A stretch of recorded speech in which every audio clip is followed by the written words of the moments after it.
माननीय अध्यक्ष जी, क्या बदलाव आया 10 सालों में? पिछले 10 सालों में 4 करोड़ पक्के मकान बनाकर गरीब और जरूरतमंद को दिए तो नरेंद्र मोदी जी की। और मैं एक बात और कहना चाहता हूं, 12 करोड़ शौचालय बनाकर दिए। पहले मात्र 3 करोड़ घरों को नल से जल आता था, हमने 11 करोड़ और नए घरों को नल से जल देने का काम किया, जल जीवन मिशन में किया है। हमने लगभग हर घर तक बिजली पहुंचा दी, हर गांव तक तो बिजली पहुंचाई दी, हजारों गांव को विद्युतीकरण करने का काम किया है। और यही नहीं, आज देखा जाए तो जल जीवन मिशन के अलावा स्वच्छता अभियान के अंतर्गत जहां वॉश हम कहते हैं, वाटर सैनिटेशन और हाइजीन, इस क्षेत्र में बहुत काम किया है जो सस्टेनेबल डेवलपमेंट गोल के साथ जुड़ा है। लेकिन स्वास्थ्य के क्षेत्र में गरीब को लगता था कि वो अपना इलाज कहाँ करवाए, उसके पास पर्याप्त धन नहीं होता था। आयुष्मान भारत योजना नरेंद्र मोदी जी की सरकार लेकर आई और 60 करोड़ लोगों को 5 लाख का इलाज बिल्कुल मुफ्त में देने का कार्य किया तो मोदी सरकार ने किया। और अब 70 वर्ष से ज़्यादा की उम्र वालों को 5 लाख रुपए का इलाज बिल्कुल मुफ्त में मिलेगा तो एनडीए की सरकार ने देना शुरू कर दिया है। माननीय अध्यक्ष जी, एक नहीं अनेकों ऐसे उदाहरण हैं जिससे गरीब के जीवन में बहुत बड़ा बदलाव आया। और जब मैं कहता हूं कि 25 करोड़ लोग गरीबी रेखा से बाहर आए तो ये उन लोगों के लिए संदेश है जिन्होंने 60 साल राज किया, गरीब को और गरीब किया, लेकिन हमने 10 सालों में वो करके दिखाया, क्योंकि गरीब मां के बेटे को आज देश के प्रधान सेवक के रूप में काम करने का अवसर मिला तो उन्होंने उनको गरीबी रेखा से बाहर निकालने का काम किया। जब गरीब गरीबी रेखा से बाहर निकलता है तो उसकी क्रय शक्ति और बढ़ती, खरीदने की शक्ति बढ़ती है, उससे डिमांड और जनरेट होती है, उससे प्रोडक्शन को और बल मिलता है और कारखानों में रोजगार स्वरोजगार के अवसर मिलते हैं, हमारी अर्थव्यवस्था को और बल मिलता है। यही नहीं, हमारे देश में ईज ऑफ डूइंग बिजनेस और ईज ऑफ लिविंग के क्षेत्र में कैसे बदलाव हुआ। जन विश्वास एक्ट की मैं बात करूं तो हमने 183 प्रोविजंस को डीक्रिमिनलाइज किया है, 42 सेंट्रल एक्ट्स में इनको बदलाव करके व्यापारी को, आम जनमानस को काम करने में वो जो डर होता था जेल जाने का, उसको ख़त्म किया है। और ईज़ ऑफ डूइंग बिजनेस में मैं कहना चाहता हूँ 63,000 के लगभग कंप्लाइंसेस देश में होती थी, 39,000 कंप्लाइंसेस के बर्डन को ख़त्म कर दिया है और आगे निरंतर प्रयास जारी है कि हम इसको और सुधार करेंगे और जनता को काम करने में और अवसर मिलेंगे। कंस्ट्रक्शन परमिट में हमारा रैंकिंग 184 था, आज 27वां है। बिजली प्राप्त करने में 137वां हमारा स्थान था, आज 22वां है। माइनॉरिटी इन्वेस्टर्स की प्रोटेक्शन में 13वां स्थान था, आज वो 25वां है। और ये सारे कदम हमने उस दिशा में उठाए और देश के युवाओं में नरेंद्र मोदी जी का विश्वास, ये एक आंकड़ा मैं आपके सामने कहना चाहता हूं जो बदलाव दिखाता है।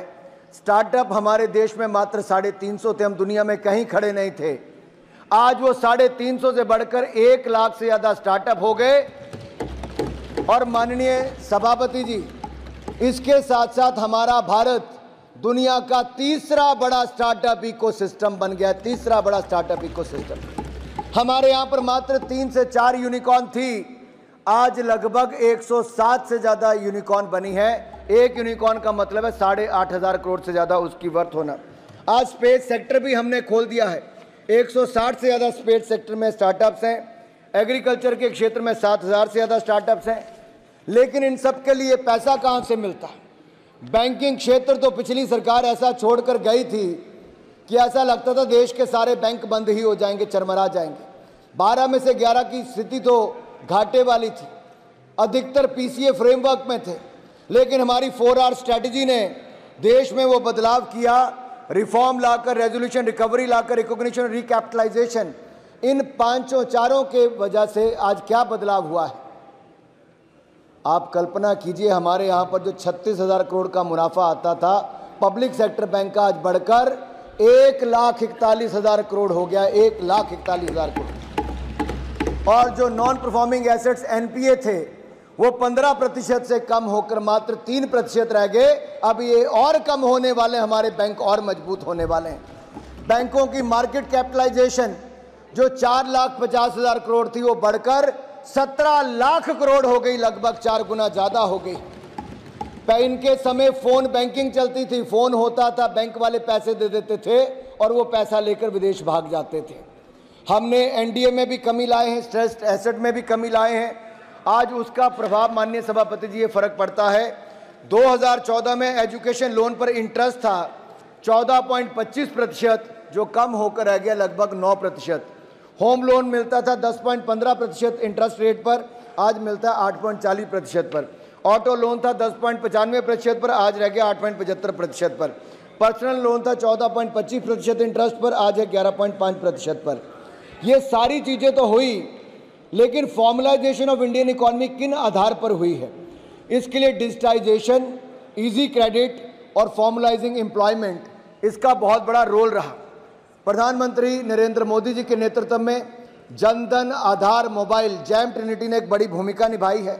हर व्यक्ति के पास आधार है, बैंक खाता है, मोबाइल का कनेक्शन है और दुनिया का सबसे सस्ता इंटरनेट कनेक्शन और डेटा प्लान अगर कहीं है तो आज हमारे भारत में भी है। आज यही नहीं, जैम पोर्टल पर आज छोटे से छोटा व्यापारी भी अपना सामान बेच सकता है और मात्र 5-6 वर्षों में माननीय सभापति जी, जो कुछ हजार करोड़ से लेकर कई लाख करोड़ तक की खरीद आज जैम पोर्टल पर पूरी पारदर्शिता के साथ होती है, तो टेक्नोलॉजी के माध्यम से ये भी हुई। किसानों के लिए ई नाम की सुविधा दी, फास्टैग हमने अपने जो टोल हैं उसके लिए बनाया। पहले 743 सेकंड लगते थे टोल पार करने के लिए, आज मात्र 43 सेकंड में ही आप पार कर जाते हैं। टेक्नोलॉजी का उपयोग यहाँ पर हुआ है। जहाँ तक मैं इजी क्रेडिट की बात करता हूँ तो मुद्रा योजना एक ऐसी है जहाँ लगभग 43 करोड़ मुद्रा लोन दिए गए और लगभग 34 लाख करोड़ रुपया देश के लोगों को मोदी जी की गारंटी पर मिला और उन लोगों ने अपने कामकाज की शुरुआत की है। आपके समय तो बैंक खाता खोलना भी मुश्किल हो जाता था, 2 लोगों को साथ में लेकर जाना पड़ता था। आज 50 करोड़ से ज्यादा बैंक खाते लोगों के घर पे जाकर भी खुलवा दिए। ये सरकार आपके घर द्वार, ये मोदी सरकार ने करके दिखाया है। और यही नहीं, SC ST वुमेन के लिए और हमारे SC ST और वुमेन, इन तीनों के लिए आज स्टैंड अप इंडिया योजना मोदी सरकार लाई, जिससे हमारे अनुसूचित जाति, जनजाति और महिलाओं को एंटरप्रेन्योर बनने की सुविधा मिली है। पीएम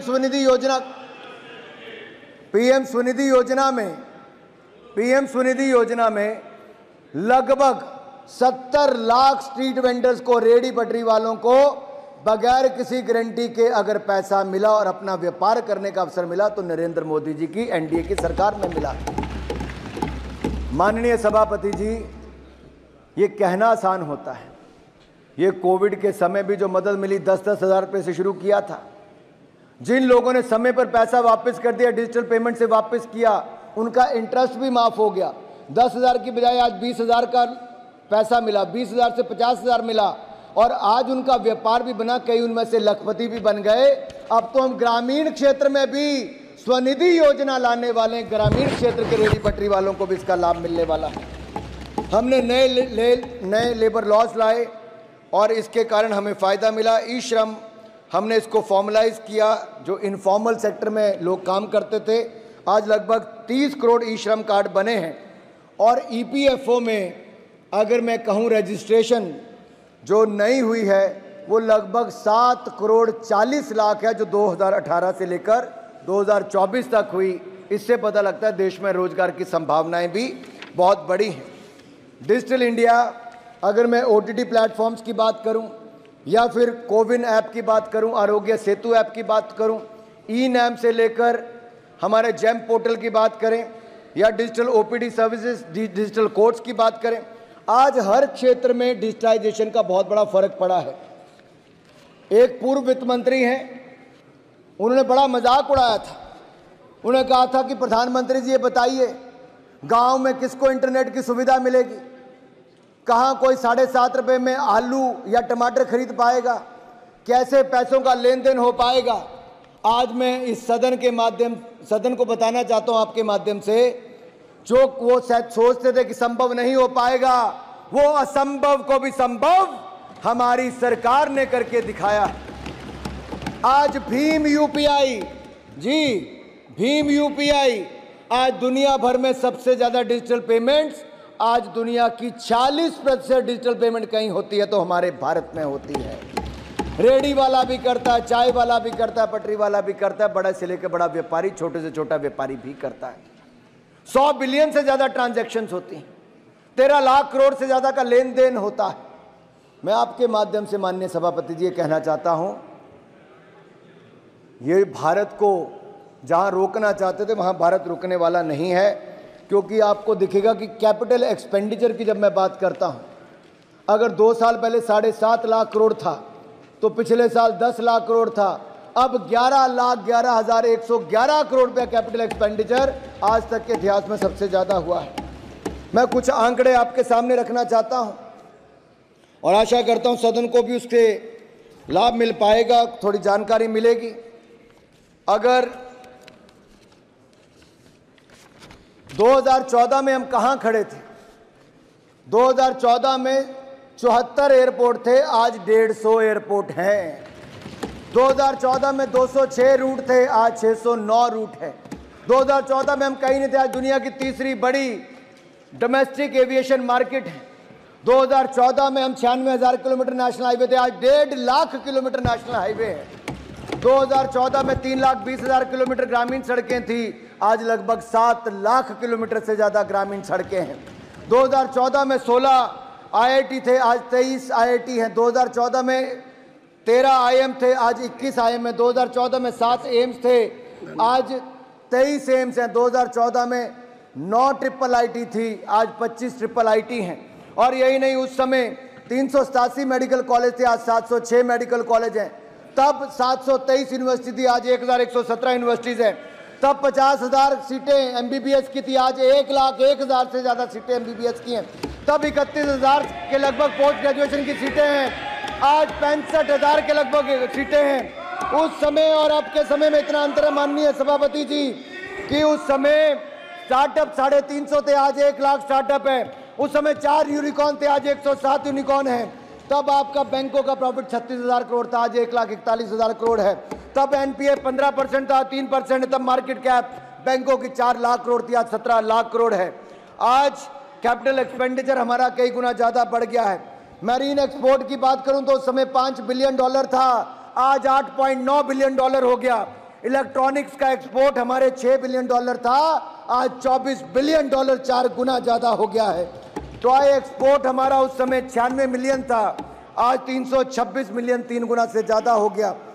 फॉरेक्स रिजर्व्स हमारे $320 बिलियन से बढ़कर $650 बिलियन हो गए। एक्सपोर्ट हमारा $477 बिलियन से बढ़कर $777 बिलियन हो गया। हमारा ग्रॉस टैक्स कलेक्शन रेवेन्यू मात्र 11 लाख करोड़ था, आज 33 लाख करोड़ हो गया। लोगों ने ईमानदारी के साथ टैक्स जमा कराना शुरू कर दिया। उस समय 2 मेगा फूड पार्क थे, आज 200 मेगा फूड पार्क हैं। आपके समय 2 करोड़ आवास बने, हमारे समय 4 करोड़ आवास बने। आपके समय तक 70 सालों में 3 करोड़ घरों में नल से जल था, आज 14 करोड़ घरों में नल से जल है। आपके समय सेकंड लार्जेस्ट इंपोर्टर थे हम मोबाइल फोन के, आज हम सेकंड लार्जेस्ट मैन्युफैक्चरर बन गए हैं मोबाइल के।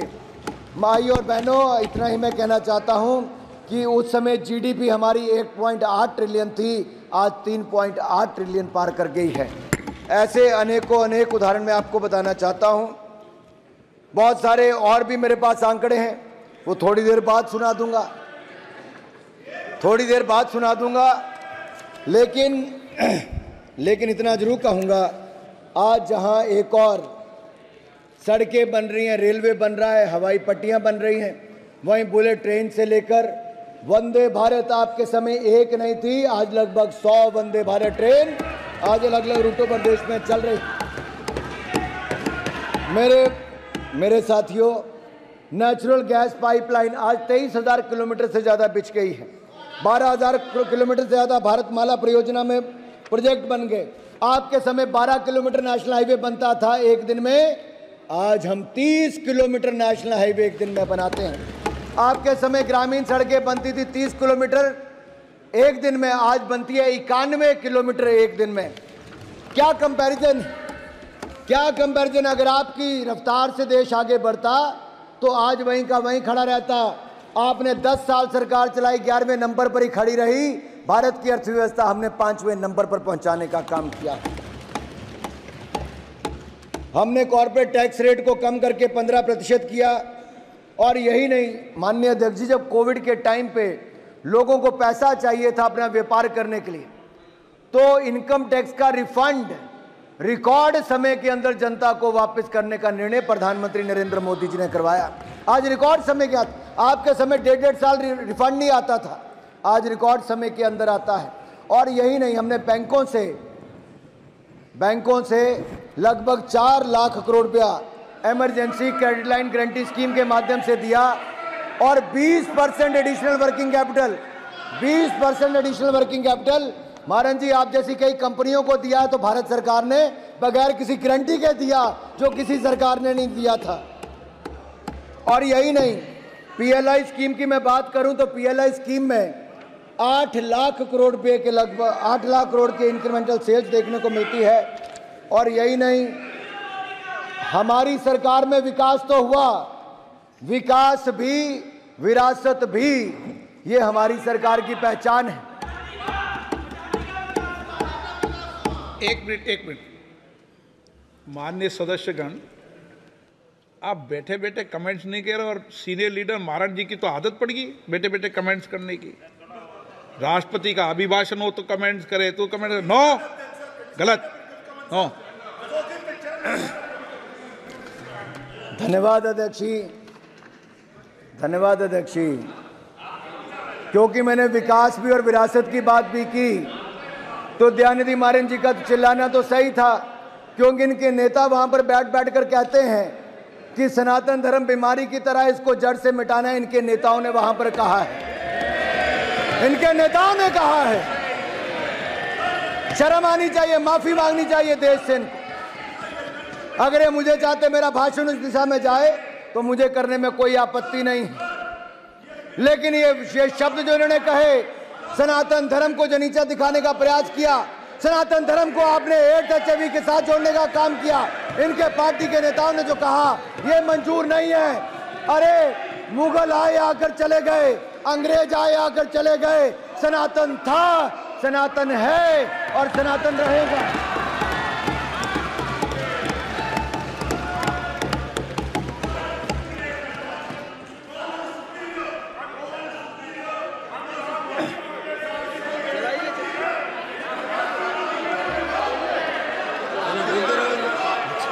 उन्होंने क्या बोला कि सनातन रहेगा, यही बोला ना। आपको आपत्ति है सनातन रहने पे? चलिए। अध्यक्ष जी, हम सबके जीवन में जो 500 साल तक हमारी पूर्व की पीढ़ियों के जीवन में भी जो समय नहीं आया, हम सौभाग्यशाली, हम कोविड से भी बच गए। और जो 500 साल में किसी को अवसर नहीं मिला, वो हमारी आंखों के सामने भव्य और दिव्य राम मंदिर का निर्माण भी हुआ।